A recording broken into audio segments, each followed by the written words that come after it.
On 60 Minutes, Dana said the most important speech to protect is hate speech.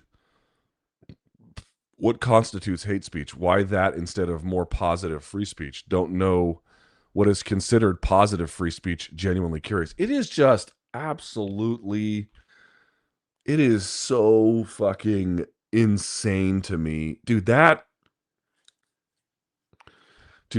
piece on 60 Minutes was straight up disgraceful. I think I sat on a panel with John Wertheim. I think he might have been on that MIT panel I was on. I can't even remember. I was on various email chains with him over the years. That was so disgraceful. It blew my mind. I cannot believe he did that. This is a guy who, John Wertheim has done a lot of work covering things like tennis and whatnot, and MMA too. He wrote a whole book about MMA.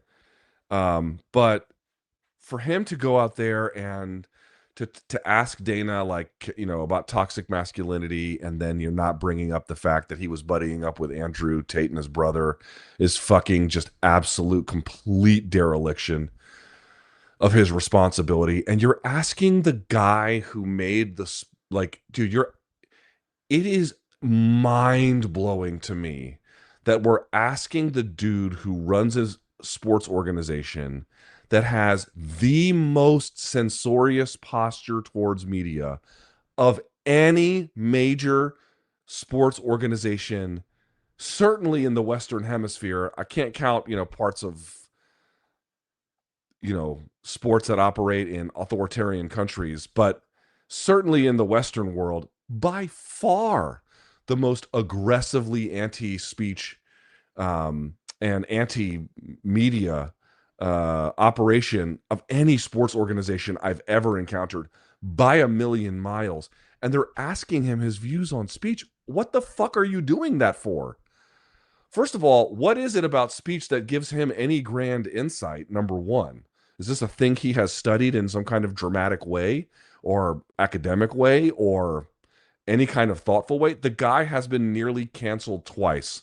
Once for and after the Loretta Hunt video, or after the Loretta Hunt report, going on this anti Loretta Hunt tirade and saying a bunch of slurs in it, that nearly got him canceled. And then the second one was when he was exchanging blows and hit his wife on camera on New Year's Eve. Like, maybe you have to discuss those things as part of why someone might be like, wow, we really can't, be canceling people for their mistakes. And it's like, I'm not even saying that I disagree with the idea that we shouldn't be canceling people for their mistakes. I'm saying, if you're John Wertheim, how the fuck do you not put that in your report? How the fuck do you not include that for the viewer's benefit? It's like he's making an argument about cancel culture and some of its overreach. Okay, cool. Maybe some of these things that he's done that has nearly brought him to the precipice of it should be factored into how he, like, magically came, like he just became like nothing happened in his life. Just over time, he just became, sorry, my nose is running here. Over time, he just became a speech crusader, like, independent of anything that ever happened in his life or anybody else's. Just, hey, you know what? I care about free speech today. Well, could it be that these two other events are related to, like, this? We have to protect people doing dumb shit. And again, one more time, I'm not even arguing that people shouldn't be forgiven for doing dumb shit. Lord knows you've done dumb shit. I've done dumb shit. Plenty of people have done dumb shit. Should your life be ended because of that? Certainly not. But, like, let's go back to the incident where in New Year's Eve where he hit his wife on camera. And again, I understand that it was two-way traffic, but, it's not an even fight, such as you can call it that, and he hit his wife on camera. How that goes for his marriage is not my business, and I'm not asking about that. What I'm simply saying is, recall what happened afterwards. He's like, oh, my punishment is I have to live with the stigma of having done this. Well, where's the stigma if John Wertheim is asking him about things that have clearly informed his judgment about an issue like this without bringing up the fucking stigma? It's a joke. It's a joke. It's a fucking joke. I'm not decrying Dana's ideas per se.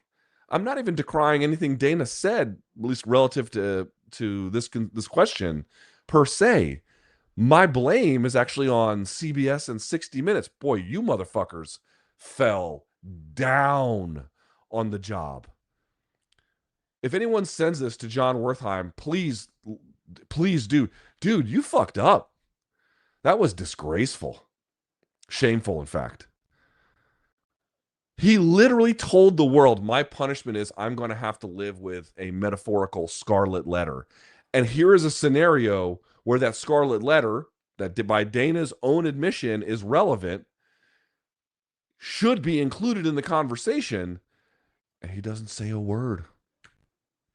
He doesn't say a word. Dude, that was, understand what is happening in American media right now. There are alliances, ideological and beyond that, being made between the Ellison family and the Trump administration. And Ellison's trying to own all of Warner Brothers and CNN and TikTok and Paramount and CBS. They're going to put Bari Weiss, who is, I mean, just an, like, I didn't know you could get that rich promoting genocide, but it turns out you can. Turns out you can.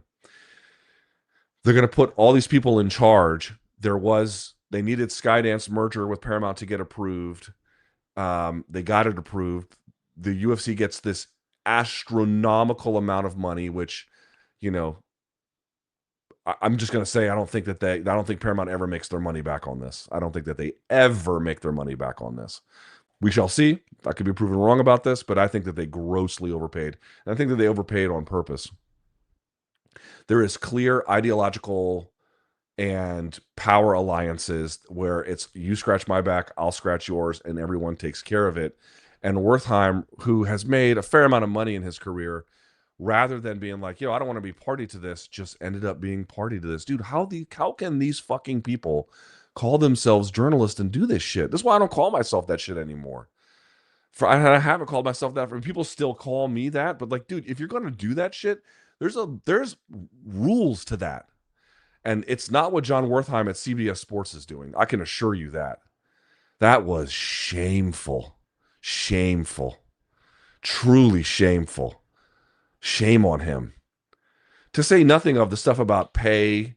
They mention a little bit about the suit. They don't mention anything about trying to change boxing's rules and the problems with the Ali Act and how the original authors of the Ali Act call this new act a betrayal. That's their word, betrayal of the fighters and the game of boxing itself. There's like no and again, I'm not even asking for a hit piece. I'm saying it's 60 minutes. Aren't y'all supposed to be like, okay, well, here's one thing, but here's some bigger context? And there was nothing. Dude, our media system, I mean, many of you guys know that it should not be trusted, especially the corporate side of media. Here's a great example of why. Great example of why. I watched that. I was like, dude, am I living in the fucking Twilight Zone? How could John Wertheim, a guy who has done some real good reporting and is a nice person over the course of his career, how could you be party to something like that? Again, no mention of them butting up to Andrew Tate, to say nothing of the fact that who's this guy who trains with Bryce Mitchell, just outright posting straight. You guys know who's this guy posting straight up Nazi shit on his Instagram channel or Instagram page, whatever the fucking terminology is at this point. And the UFC doesn't give a fuck. You're not asking about that, about whether that's a bridge too far. It's a simple question. Are people on stage, are white guys allowed to call black guys in your organization? Are they allowed to call them the N-word? If the answer is yes, tell me why. If the answer is no, why is that not prohibited? Or why is that prohibited? And, other forms of speech, like really interrogate this. And they were just, you know what it was? It was fucking, you throw them up and then Dana will come in and just dunk, bah. Dude, they were trying to make him look good. They weren't trying to learn any truth. They were not trying to learn anything of, and then showing him gambling. I'm not so much on the, he can't do what he wants with his money. Of course he can. But like he goes down and then he wins a bunch of money. They're trying to set a kind of thematic narrative with all of this to make him look good. Did Dana White come out of that looking in any way bad? And I'm not, again, the point is, maybe he should, maybe he shouldn't. But if you come out looking good because they purposely omit things that may throw that picture into a little bit more blurriness, wow, dude. Ladies and gentlemen, welcome to the age of surrender. All these motherfuckers, for all their lives, told you these high-minded ideals about journalism and what we do, and this is the importance of these institutions in media and what it means to be on 60 Minutes. Welcome to the age of surrender. They don't mean any of it.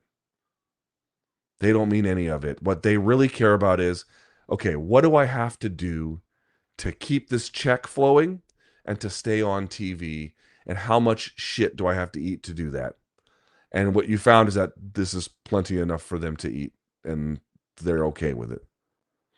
They don't give a fuck about informing you. They don't give a fuck about asking basic questions. They don't give a fuck about interrogating the truth in any kind of like, and again, let the viewer decide. Of course, let the viewer decide, but give them the information to make an informed decision.